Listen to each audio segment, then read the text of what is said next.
Hello,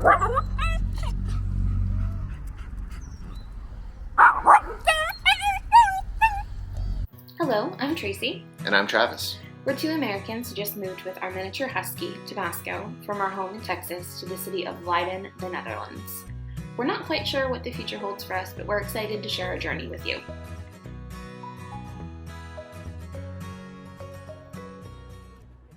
This is part 2 of our series that we're talking about some of the things that we wish we had known, or tips and tricks that we used as we came over to the Netherlands from America. So this is going to be a continuation of things we did before we moved. If you haven't watched the things we did before we moved, I highly recommend going to watch that video. Part 1. Part 1. We'll put the link up here in the corner somewhere, and then go check that out. And let's hop right into things that we did. But before, we have a special guest star today. Tabasco's making the trip with us today. Hey. And as always, please like, subscribe, comment. We really, really appreciate all of your support. We just hit 1,000 subscribers. Thank you so much. Don't think when we started this we ever thought very many people would be interested in what we were doing here. Yeah, it's definitely really exciting. We love all your comments. Thank you everybody for being involved, and let's get to the list. One of the things that people don't really talk about enough is all of the documents that you need to be able to move over here. Yeah, it can get pretty chaotic pretty quickly. One of the things that we got as a pretty good tip starting out is you're going to need apostilled birth certificates. Yes. And these are specialized birth certificates that are notarized by the state that issued them. This isn't something you can just get at a regular notary. You actually have to get it notarized by the Secretary of State in that state. So for mine, I was born in Texas. We actually went down to Austin and got that notarized there. For our marriage license, we had to send it off to Louisiana. And to make matters even more complicated, I was not born in Texas. I was not born in New York. I was born in Pennsylvania. And we sent your certificate off, and we ended up not getting it back in time. So we were very worried about it because we had a little issue with the check. Yeah. And we ended up having to pay a courier service to get that expedited because we were coming down to the wire. But they were really nice. We were able to get that courier service, was able to get the check over there. We sent them some money via PayPal or Stripe or something like that. And they got them the money over to the Secretary of State that day, and it got mailed out that afternoon. So that was really good because we were worried Tracy was going to have to drive down from visiting her family in New York, which is about to Harrisburg is about a 5-hour drive from where my family lives. So yeah, that would not have been fun. So to keep all of this straight, we have this. This has become our Bible of everything that we need to be able to get things, all the documents we need over here. So we kept all of the documents we got for my job. Yep. All of the different documents that we got for Tracy's birth certificate, my birth certificates, our wedding certificate, all of Tabasco stuff, which we'll get into in a minute. Each of the sections in there is a different aspect that we needed to be able to keep things together, and it has been this has become like our Bible essentially, and it's been super helpful whenever we've had to go to appointments, which we'll talk about in the next video. We just bring this along with us, and it helps us to keep organized. And we've had a lot of people say oh, that's a really good idea. One of the things we were really wanting to make sure that we had things taken care of was Tabasco. Yeah, he's like our baby, and we knew we wanted him to come along on the journey with us, so it was not an option to leave him behind. He was absolutely must come. So we ended up looking into the documentation and how we took care of that, and I talked to some coworkers who had brought over a cat before, and so I knew that it was possible to bring over animals. I just needed to know what we needed to do to be able to do that. Yes. So when we booked our flights and all the information around that, we ended up we flew over in Kalin, and I contacted them via WhatsApp. That was the best way to get a hold of them. Yeah. And let them know that we wanted to add an animal to our flight. It was a dog, and they had very specific sizing for how big the crate could be, because he actually flew with us. Yes, he was not underneath the plane. He was in cabin with us, which was really, really calming to know that he was going to be right there with us, and he ended up doing great on the flight. But we had to make sure that the actual crate was big, the right size to fit on the seat in front of us. When we messaged them, and they actually sent us back the exact measurements, how much he was allowed to weigh, all of those things. We then had to go get all of his shots to make sure all of his shots were up to date. Yep, and that had to happen 6 weeks before we left. And then we had to go and get the health certificate, which we got the week before we left. Right, and you can't get it any earlier. You can't get it more than, I think, 10 days before you leave out, to make sure that it's still accurate for the information that's there. And our vet back in Texas did not provide that, so we were referred to another veterinary office where he had to get that from. But all in all, it wasn't too terribly bad. It just involved some driving around to be able to take care of things. Part of that, as well, as we had to make sure he had an international microchip, which he already had. He did, which was nice, but it was a much longer number on there. And actually, when we got over here and talked to the vet over here, they're happy to see it. They're happy to see all the information in one place, and we're able to get everything really pushed through fairly quickly. As we've mentioned before, we visited the Netherlands only once before moving over here, and that was a few days in Amsterdam, and that's when we fell in love with the city. But when we were discussing our dreams of moving to Europe, we felt very strongly in making sure that we had at least some type of knowledge of the history of where we were moving and getting a little bit of a grasp on the language. We felt like it was really important to learn hello, goodbye, please, and thank you. And I feel like that's the bare minimum you should learn anywhere you travel. A book that was highly recommended for getting a kind of the history was actually recommended to me by my boss, and it's it was native Dutch. It was native Dutch, and it's Why the Dutch Are Different. And you tell it's very highly worn, because I've read this and you're reading this right now. Yeah. And it's written by an Englishman who moved here from England to the Netherlands. He's been living here in Rotterdam, and he really talks a lot about some of the more historical things and kind of gives you a brief glimpse into the history of the Netherlands and the Dutch and the things that go along with it from an outsider's perspective. The book talks about things from our different architecture styles and why they are the way that they are here in the Netherlands, to events like Carnival and what that looks like in different cities, and some of the history of things all the way through, World War II and modern age, and some of the things that have to do with a lot of the immigration that's going on in the country right now.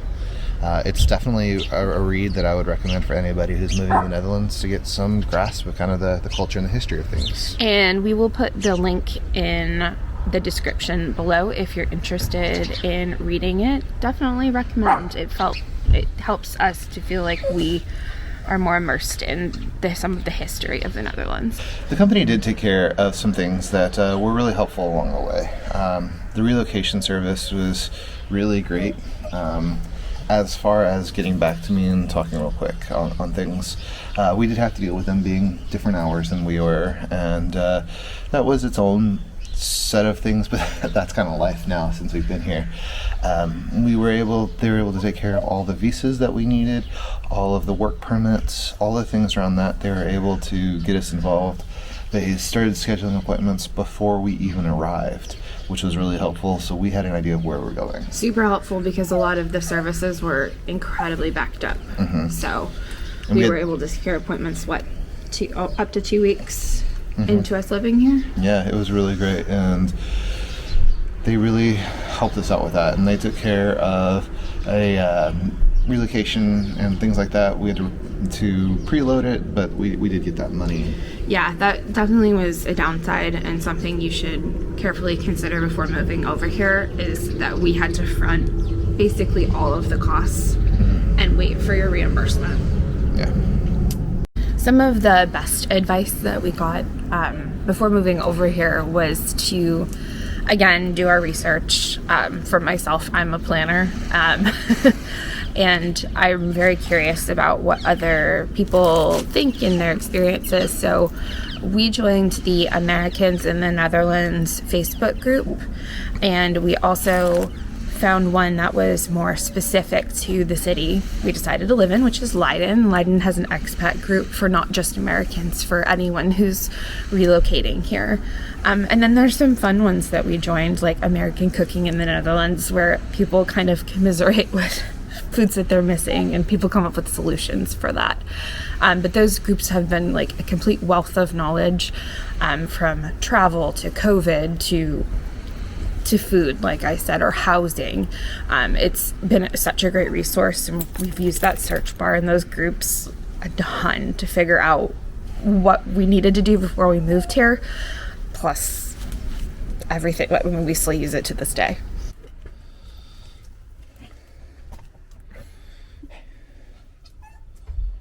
When it came time for us to choose where we wanted to live in the Netherlands, it was a pretty big question.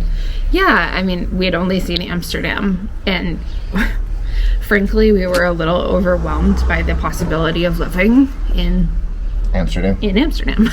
So we quickly crossed that off of the list.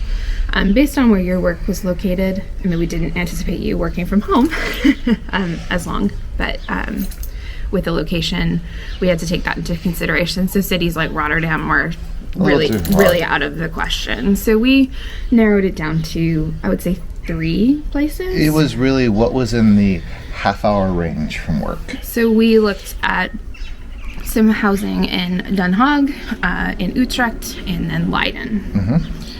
And ultimately, I talked to a couple coworkers who said they really loved Leiden. It was a city that was small enough that you could get around fairly easy, but it was big enough to be able to find everything you needed. And they really said that they just loved the city. And Leiden looked pretty. It had old historical use for it. It was a lot of really pretty just things that were here. It's where Einstein was a guest lecturer, Rembrandt, all of these things. And I was team Den Haag for a minute there, because of the, I guess, international population. I thought it would be a little bit easier for us to integrate, but then the first time we visited there, I was like, oh no, this is a little too big for what we're trying to accomplish now. We left a city of 4 million people. We wanted something not quite so dense. Yeah. And then, I mean, we looked at Utrecht very shortly after we had gotten here, and it's a very beautiful city. And it's still somewhere we would maybe consider moving to one day. Mm-hmm. But as much as I was not completely 100% sold on Leiden, I totally am now. I love the walkability. I love the feeling of the city. It really has everything you need. And if there's something you can't find, it's a 20-minute train ride to Den Haag, mm-hmm. Which is pretty awesome. It's really about as middle as you can be between Amsterdam and Den Haag. Yeah, so we're very, very happy with the city we decided on.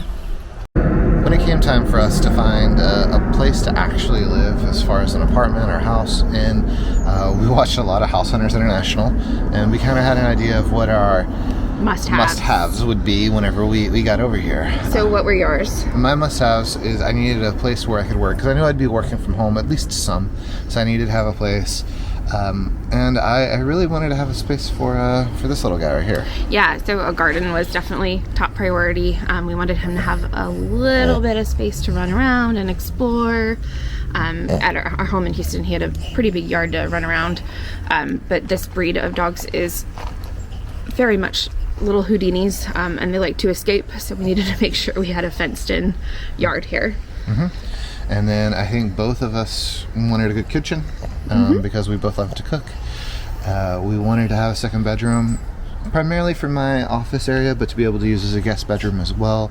And then last but not least, 2 toilets, which is not a big thing here in the Netherlands. A lot of places you'll see there'll be 2 or 3 bedrooms and 1 toilet. We really wanted to have 2 toilets, and it's something that we've used. And I know that may be a little bit too much information, but it is definitely something that we looked at as we went through. Yeah, and definitely crucial to our marriage. For me also, having laundry on site was really, really important. And whether that was a washer and dryer or just a washer, we lucked out and we found a home with a washer and dryer. And as a nice bonus, we have a dishwasher, which is pretty great. So we've got a lot of comforts of home. The one thing I didn't get was a bathtub, but our deal was anytime we traveled, when we booked a hotel room, we would have to try to get a bathtub so I can enjoy my baths. The more mechanical portions of this, and this is the details here that are required to be able to get a house, is one, we knew we weren't going to get a housing permit. So anything that required a housing permit to be able to get a lower, more affordable home was out of the question, essentially right off the bat. We ended up using a few different websites to look at things.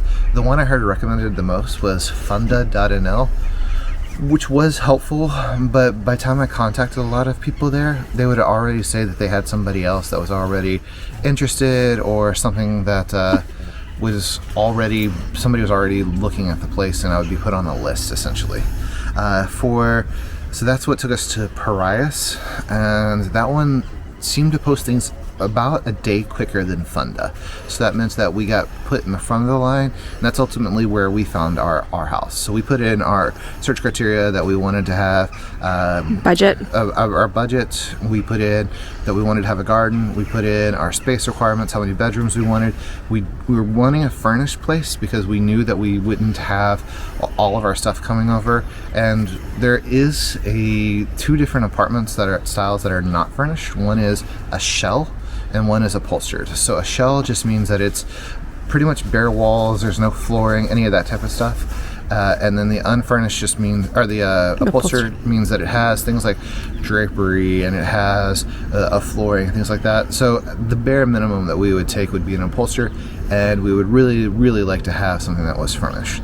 We spent about 2 weeks. Every day we would wake up, we would get online, we would look at it, and I'd contact the houses that met our criteria.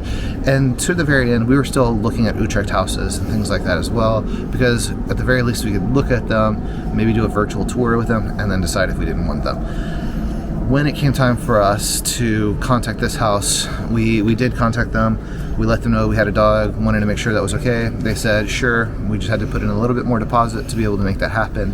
And then we did an entire virtual tour to be able to make sure that that was the right place, all through WhatsApp.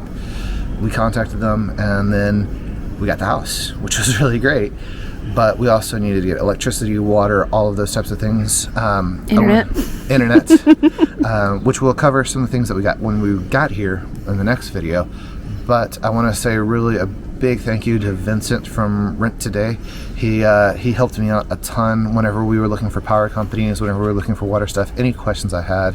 He was able to give us those answers really, really quickly, or be able to put me in contact with somebody who could get me set up. I think that wraps us up from the US side. Yeah, if you've made it this far, thank you for sticking with us. Now, this doesn't include the normal things like how to book a flight and how to pack and all this types of stuff like that. But these are just some of the things that we really didn't see anywhere else that we thought we should share with people. Yeah, and if you have any recommendations, or if you've made the trip yourself, let us know in the comments. Or for those of you who live here in the Netherlands, what do people who want to move here need to know? Exactly. And don't forget to like, comment, subscribe. We really appreciate it. Thank you so much, and have a good one. We'll see you next week with part 3. Bye. Bye.